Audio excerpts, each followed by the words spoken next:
통풍이라는 말은 아주 옛날에 쓰던 말이죠. 라틴어 구타라는 말에서 유래가 되었는데요. 이 단어의 어원은 침방울이라고 되어 있습니다. 악마의 체액방울이 우리 관절 속으로 들어와서 통풍이 발생된다라는 그런 옛날의 속담이 있었습니다.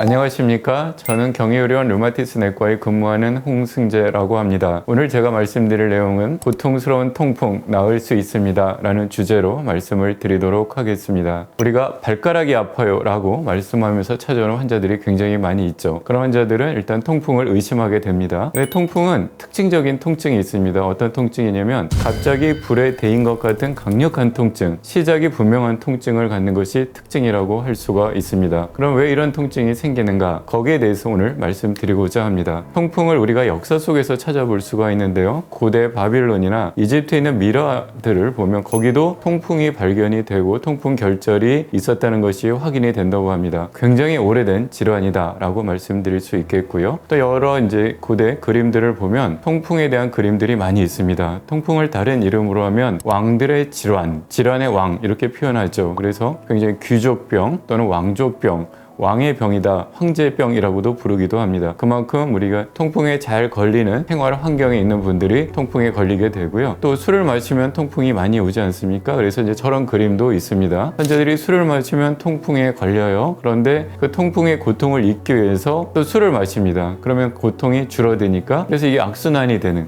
그런 그림들이 옛날 고대 그림들에 남아 있습니다. 또 이런 역사도 있습니다. 우리가 잘 아는 미켈란젤로가 통풍을 알았을까? 이분이 그림 아테네 학당이라는 그림을 보면 통풍 결절, 혹 같은 것이 보이고 있죠. 그래서 아마 미켈란젤로가 통풍을 앓지 않았을까라는 추정을 하는 그림들도 있습니다. 관절염을 앓은 인물들은 굉장히 많습니다. 보시면 류마티스 관절염을 앓았다고 알려지는 르누아르, 토마스 제퍼슨이나 캐서린 헵번 같은 여배우도 있고요. 또 우리 고대 미라를 보면 강직성 척추염, 척추가 딱딱하게 굳어가는 질환을 앓은 람세스 2세도 그런 경우라고 하고요. 통풍을 앓은 분들은 벤자민 프랭클린이나 미켈란젤로, 프랜시스 베이컨 같은 분들이 통풍을 앓았다고 전해지고 있습니다. 즉 우리 현대인들만 통풍을 앓는 것이 아니라 과거 그리고 조금 근대에 있는 우리 여러 인물들이 통풍을 앓은 것으로 되어 있습니다. 통풍은 정의가 명확합니다. 요산이라는 물질이 우리 몸에 많이 생성이 되거나 소변을 통해서 배출이 안 되면 혈중에 요산이 증가합니다. 그러면 이것이 결정체를 만들어서 우리 몸에 쌓이게 되는데 이것이 관절 그리고 콩팥에 쌓이게 되는 질환을 말합니다. 그래서 아래와 같은 병들이 생기는데요. 통풍 관절염 또는 통풍 결절, 또 통풍 콩팥병, 그리고 요산에 의한 콩팥 결석 이런 질환들이 생길 수가 있습니다. 통풍이라는 말은 아주 옛날에 쓰던 말이죠. 라틴어 구타라는 말에서 유래가 되었는데요. 이 단어의 어원은 침방울이라고 되어 있습니다. 악마의 체액방울이 우리 관절 속으로 들어와서 통풍이 발생된다라는 그런 옛날의 속담이 있었습니다. 또 히포크라테스 시대에는 통풍에 대해서 어떻게 정의를 했느냐? 우리 거세를 한 사람들, 환관이나 대머리가 있는 분들은 통풍에 걸리지 않는다. 또 여성은 통풍에 걸리지 않는다. 다만 폐경한 이후의 여성은 통풍에 걸릴 수 있다. 즉 호르몬이 통풍 발생에 영향을 준다 이런 말도 있고요.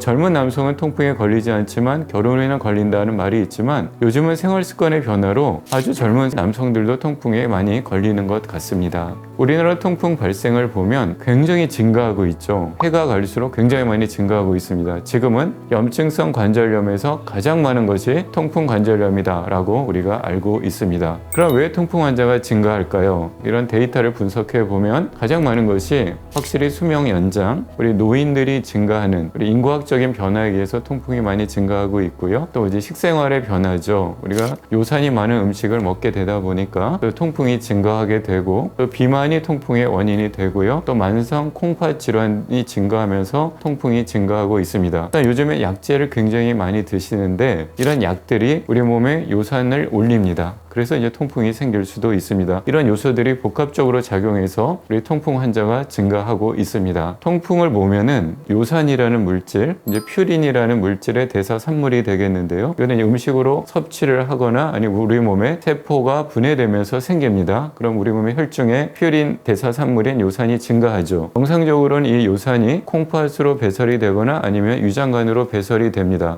건강한 사람의 경우죠. 그런데 어떤 이유로 인해서 요산이 많이 생기거나 아니면 배출이 장애가 돼서 우리 몸에 요산이 증가되고 요산이 과포화 상태가 되면 이것이 침착을 해서 통풍이라는 질환이 생기게 됩니다. 그럼 요산은 무엇일까요? 요산이라는 물질은 퓨린 대사의 최종 산물이 됩니다. 사람은 이 요산 분해 효소가 없습니다. 그래서 요산이 몸에 쌓이게 되고요. 요산은 우리 몸에 필요한 구성 성분이죠. 즉 우리가 과거의 기록을 보면 요산이 굉장히 적었다고 해요. 그런데 현대인이 되면서 요산이 증가하는데 요산의 순기능은 지능이 발달하고 우리가 직립보행을 하면서 혈압을 유지하는 데 도움이 되는 물질이라고 합니다. 정상적으로 정상 범위에 있으면 좋은데 너무 과하게 높으면 그게 이제 병이 되는 것이죠. 그래서 고요산, 요산이 높다는 정의는 혈중에서 6.8 이상인 경우를 고요산 혈증이라고 합니다. 그런데 이것이 남녀가 좀 다른데요. 아마 호르몬의 차이라고 생각이 듭니다만 남자는 7.0 이상, 여성은 6.0 이상을 고요산 혈증이라고 부릅니다. 우리 몸에 그러면 요산을 증가시키는 우리가 주로 이제 섭식에 의해서 많이 생긴다고 볼 때 퓨린이 많이 들어있는 음식을 먹게 되면 당연히 요산이 증가하겠죠. 어떤 음식에 퓨린이 많이 들어있을까요? 주로 이제 해산물이 굉장히 많고요. 조개나 고등어, 새우, 정어리, 멸치 많고요. 또 이제 우리 붉은색 고기, 돼지고기, 소고기를 포함해서 육류를 많이 먹게 되면 여기 퓨린이 많고 여기에 의해서 요산이 증가하는 것을 알 수가 있고요. 또 술 중에서는 맥주 속에 약간의 퓨린 성분이 들어 있습니다. 그래서 술 중에서 맥주를 먹게 되면 퓨린이 증가해서 요산이 증가하고 있습니다. 굉장히 또 환경적인 요인으로 요산이 증가하거나 감소할 수가 있는데요. 아까 말씀드린 음주나 육식, 해산물, 특히 과당, 우리 사이다, 콜라를 포함해서 이런 음식을 먹게 되면 요산이 증가하고요. 또 어떤 약물에 의해서 증가되는데 대표적인 것이 이제 이뇨제, 우리 주로 혈압을 낮추거나 아니면은 살을 빼는 목적으로 먹는 경우도 있죠. 그런 이뇨제를 먹게 되면 요산이 증가합니다. 그럼 요산을 감소시키는 것은 없을까요? 물론 있습니다. 주로 유제품이나 아니면 커피 같은 또는 비타민C, 또 여성 호르몬이 이런 요산을 떨궈주는 순기능이 있습니다. 그래서 만약 음식을 드신다면 비타민C나 아니면 이런 유제품, 또 커피가 조금 도움이 될 수도 있습니다. 우리 피 속의 요산 농도와 통풍의 발생률은 어떤 관계가 있는가? 우리가 피에서 이제 피 검사를 합니다. 거기 요산이 높다고 해서 다 통풍이 생기는 것은 절대로 아니에요. 아주 소수에서 통풍이 발생을 하는데 그런데 요산 농도가 높으면 높아질수록 통풍의 발생률은 굉장히 증가합니다. 그래프를 보시면 가로축에 요산의 농도가 증가할수록 통풍 발생률은 굉장히 높아지는 것을 알 수가 있고요. 또 통풍은 재발을 잘합니다. 그래서 재발률과 비교를 해도 요산의 농도가 높아질수록 통풍의 재발률은 굉장히 증가하는 것을 확인할 수가 있습니다. 즉 통풍에 이제 걸리면 당연히 요산 농도를 떨궈야 되고 증가하지 않도록 잘 관리를 해야 되겠죠. 그것이 운동이든 식이든 또는 약물이든 잘 관리를 해야 될 것으로 보입니다. 또 통풍은 동반 질환이 굉장히 많고요. 굉장히 위험 인자를 가지고 있습니다. 역으로 이런 위험 인자나 동반 질환을 잘 관리를 하면 우리가 통풍의 예방과 재발을 방지하는 데 도움이 되겠죠. 어떤 위험 인자가 있을까요? 확실히 남성들이 더 많습니다. 이게 호르몬의 영향으로 보고요. 비만한 경우, 그리고 술, 특히 맥주를 많이 마시면 증가하게 되고요. 또 이런 여름철에 탈수가 되면 또 요산이 증가합니다. 질환으로는 당뇨병이나 고혈압, 고지질 혈증, 동맥경화, 만성 콩팥병, 우리가 주로 성인병, 대사질환이라고 하는 그런 질환들과 통풍은 아주 밀접한 관계가 있습니다. 그래서 이런 대사질환을 앓으면 통풍도 굉장히 잘 생기죠. 역으로 통풍을 잘 관리하는 비결이 무엇일까요? 이런 대사질환을 잘 관리하는 것이 통풍의 관리에 또 큰 도움이 됩니다. 우리 제일 많이 하는 질문이십니다. 술이 통풍을 악화시키는 이유가 뭔가요? 여러 가지 이제 설명을 하는데 이제 술은 우리 요산이 콩팥으로 배설이 돼야 되는데 그 배설을 이제 방해를 합니다. 그래서 요산이 콩팥으로 배설이 되지 않고 몸속으로 다시 들어오게 하는 영향을 주죠. 요산이 증가하게 되고요. 또 술을 마시게 되면 몸이 산성화됩니다. 산성화되면 요산 배설이 안 되죠. 또 올라갈 수 있고요. 또 술을 마시면 이뇨 효과가 있죠. 우리 술을 마시면 화장실을 자주 가잖아요. 이뇨가 되면 우리 몸이 탈수가 됩니다. 그래서 상대적으로 요산이 증가합니다. 그래서 술은 요산의 증가, 통풍의 직접적인 원인이라고 할 수가 있습니다.